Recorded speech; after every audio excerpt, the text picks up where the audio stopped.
25 شهریور روزیه که محمد رضای ولیعهد در مجلس شورای ملی سوگند پادشاهی یاد کرد و رسما و قانونی شاه جدید ایران شد.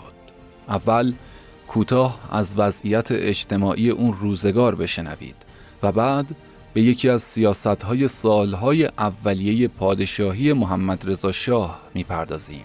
حتما تا پایان این برنامه با ما همراه باشید. نکات جالبی در این پست می باشد که کمتر به اونها پرداخته شده.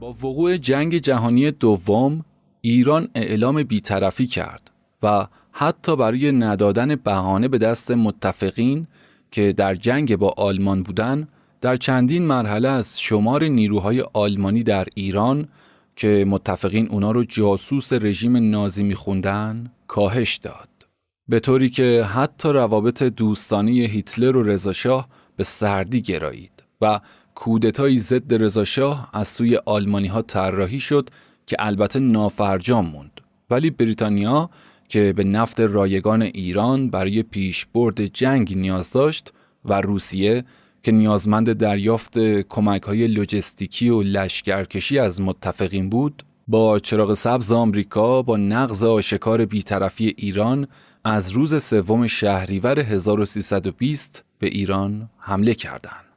از این روز به مدت 1 هفته شهرهای شمالی و غربی و جنوبی ایران از چندین جهت مورد تهاجم همه جانبه ارتش سرخ شوروی و ارتش بریتانیا قرار گرفت. همچنین نیروهای شوروی به بمباران شهرهای شمالی و شمال غربی ایران پرداختند. در روز 6 حمله، فروغی که به مقام نخست وزیری رسیده بود، به رایزنی با اشغالگران پرداخت. رضا شاه بعد از ظهر روز 9 شهریور همه فرماندهان و مقامات امضا کننده طرح مرخصی سربازان وظیفه رو که در عمل به انحلال ارتش انجامیده بود به کاخ سعدآباد احضار کرد و به اونا نسبت خیانت داد.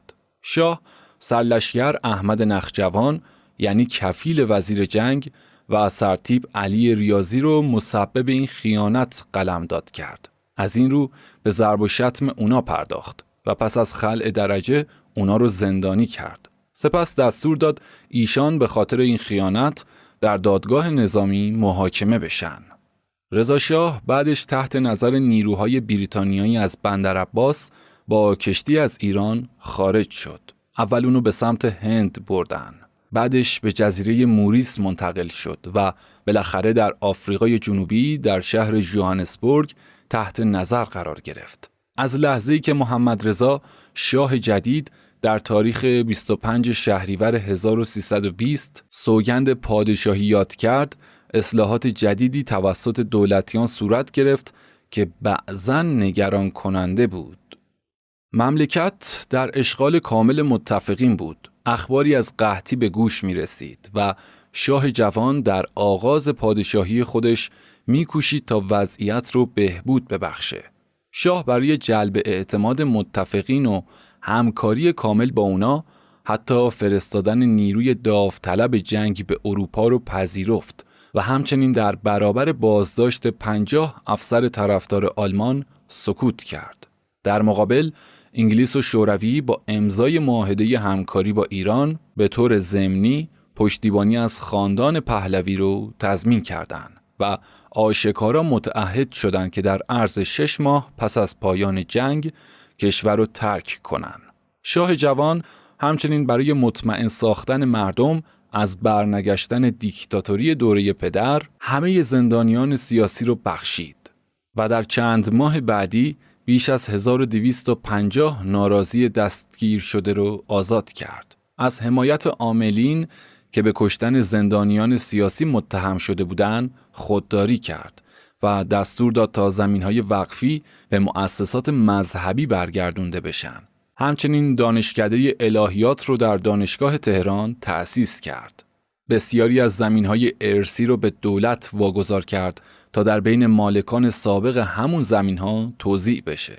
در ادامه تلاش کرد تا در برابر دیدگان همه خودش رو یک جوان غیر سیاسی تحصیل کرده در کشوری دموکراتیک چون سوئیس که همواره از حکمرانی مستبدانه پدرش ناراضی بود نشون بده. حتی دستور داد که سرلشکر احمد نخجوان که به دستور رضاشاه زندانی شده بود آزاد بشه و ضمن تجلیل از اون 5 روز بعد دوباره وزیر جنگ شد.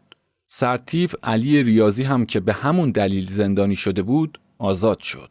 اضافه بر این امتیاز مصونیت پارلمانی نمایندگان رو دوباره اعتبار بخشید. استفاده از القاب اشرافی قدیمی در مراسم درباری شروع شد، چرا که این پیام رو میرسوند که پادشاه جدید قراره که فقط پادشاه مشروطه باشه. ژاندارمری رو به وزارت کشور واگذار کرد و مهمتر از همه از مجلس خواست تا دوباره در جریان تشکیل کابینه ها دخالت و مشارکت داشته باشه. عادت رضاشاه اینطوری بود که نخست وزیر منتخب خودش رو همراه با فرمان سلطنتی برای کسب رأی اعتماد به مجلس میفرستاد. اما اکنون نمایندگان نخست وزیر رو انتخاب میکردن و بعد از اون برای گرفتن فرمان به شاه معرفی میکردن و سرانجام به برنامه و کابینه وی رأی اعتماد میدادن. بعضی از این اصلاحات زنگ خطری در گوش روشنفکران اون دوره به صدا در آورد. ناصر پاکدامن در همین مورد می‌نویسه: در اون ایام از لحظه‌ای که رضاشاه قدم از مرز ایران به بیرون گذاشت، دولتیان رضاشاه زدایی می‌کردند تا با دوران 20 ساله وداع کرده باشند و به این طریق به ویژه کدورت را از خاطر و خشم را از دل روحانیت شیعه بیرون آوردن.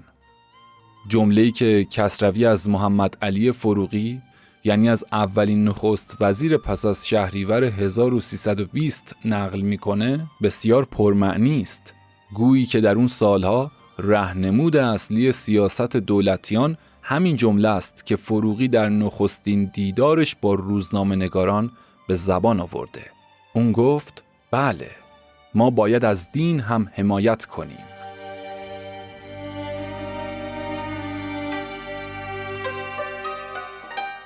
در دوران نخست وزیری سهیلی، حاج آقا حسین قومی از عتبات به ایران میاد و به زیارت مشهد میره.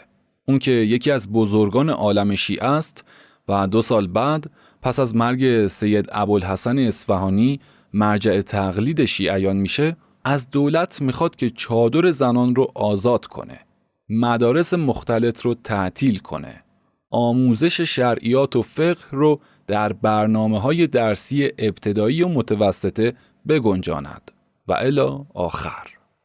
دولتیان هم به این خواسته ها تن میدن. حاکمان به رضاشاه زدایی میپردازن و فعالانه به تحبیب قلوب روحانیت دست میزنن تا با تقویت مذهب مبارزه با افکار آزادی خواهانه و ترقی خواهانه رو تسهیل و آسون کنن. در این بین روحانیت هم پایان دوران 20 ساله رو تولدی دیگر میدونه و فعالانه به تنظیم و سر و سامان دادن امور خودش میپردازه. کسروی مینویسه: در این 4 سال که دوره آزادی و دموکراسی نامیده می شود، ایران به طور محسوس و آشکار دچار ارتجاع گردیده است. سینه زنی و غم زنی و از این قبیل اعمال هولناک ماه محرم دوباره آزاد گردید. گرمابه‌های نمره را بسته و خزینه‌های عمومی سراپا کثافت را که بسته بود باز کردند. شاه بار دیگر در درگذشت بزرگان دین مراسم سوگواری برگزار می کند و به مسجد می رود و ختم آیت الله اصفهانی را می چیند. چادر و چاقچور و دعانویسان و رمالان و شفایافتگان امامزاده ها و بهایی کشی و یهودی آزاری دوباره به جامعه بر می گرده. اونم در برابر چشمان دولتیان و با کمک و همدستی خود اونا. واقعی شاهرود مرداد 1323 در تاریخ ایران نقطه ننگی است.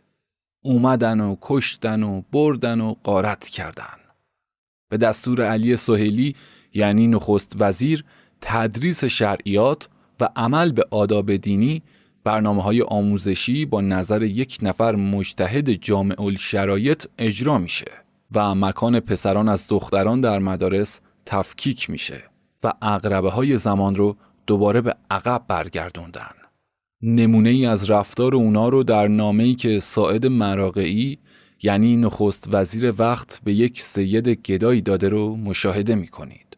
در این نامه نوشته شده چون آقای سید محمد علی نقیب زاده از شفایافتگان آستان قدس حضرت ابوالفضل علیه السلام و سادات جلیل القدر هستند، لذا بدین وسیله ایشان را به تمام کارمندان و رؤسای دوایر دولتی معرفی می نماید که در هنگام عبور هر نوع مساعدت و کمک را با ایشان نموده و در حدود امکان موجبات تسهیل مسافرت و آسایش ایشان را فراهم سازند. نخست وزیر محمد ساعد. کسروی که به روشنی زنگ خطر رو شنیده بود درباره این نامه میگه شما این را بخوانید و نیک بیاندیشید که چیست. مردی با تنی توانا و گردنی ستبر به گدایی و مفتخوری پرداخته.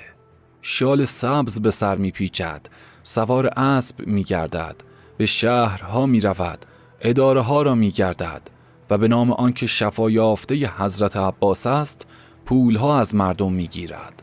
ساعد نخست وزیر به جای آنکه این مرد را به دادسرا فرستد و به نام ولگردی کیفر برایش خواهد فرمان گدایی به دست او میدهد و به کارکنان دولت می سپارد که در سفرهای گدایی او در هنگام عبور هر نوع مساعدت و کمک را به او بنمایند. شما نیک اندیشید که آیا ساعد به حضرت عباس و شفا دادن او باور دارد؟ بی گفتگوست که خیر، پس چرا این نوشته را به دستان گدا داده است؟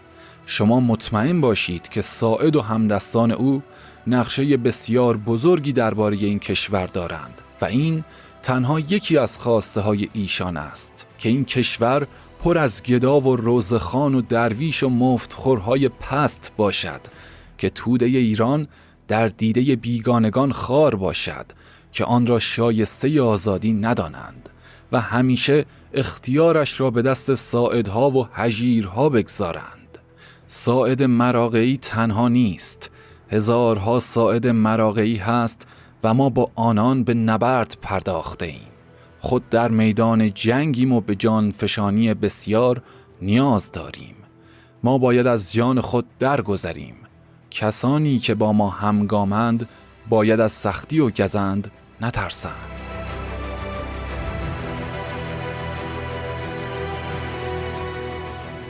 کسروی نترسید و در همین سالهای اول یعنی در 20 اسفند 1324 زیر چشمان فرشته عدالت به طرز وحشیانه ترور و خونش پایمال شد.